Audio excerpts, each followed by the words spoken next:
Good morning, happy Saturday morning. At kagigising ko lang din guys at naghihikab-hikab pa si Kamadi at wala pang suklay at binubuhol lang yung buhok. At ako po ay nagliligpit na po kasi ay magluluto na naman ng almusal.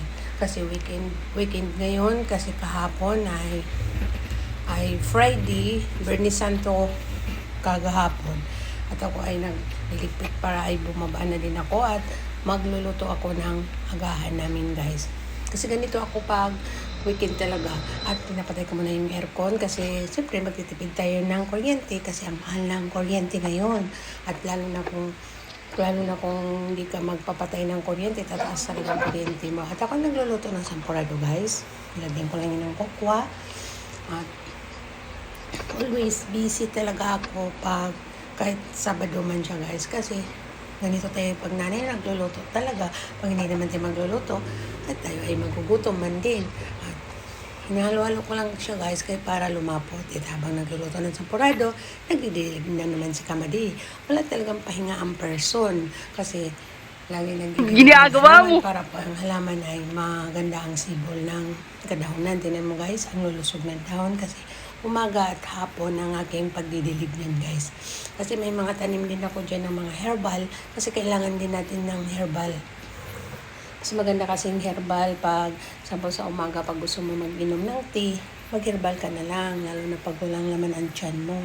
Iya ko ay nagluluto na ako ng sampurado habang nagluluto ng sampurado at ito ay nagdidilig sa labas. Always talaga busy ang person pag buong weekend. Ganyan. At mamantay din minsan sa aking mini-tindahan. At kailangan natin sumisidline kasi pag wala naman tayong sideline sa buhay, saan tayo kuha ng pagkukuhanan. Ganyan lang tayo sa ating pamumuhay sa pang-araw-araw. Kailangan na natin mag-discarte sa buhay. Kasi pag wala kang discarte, magugutom ka din. Ganyan lang tayo. Sipag lang at tiyaga. Kasi pag wala kang sipag at tiyaga, walang mangyayari sa'yo. Ayan, busy si Kamadi kasi nagdidilig. Ang dami pa kasi diligin sa harap niyan guys. Sa harap niyan, sinasalin ko talaga yan kasi banda sa amin din yan. At may mga herbal ako dyan guys. Ipapakita ko sa inyo. At yun ang ginagamit ko guys.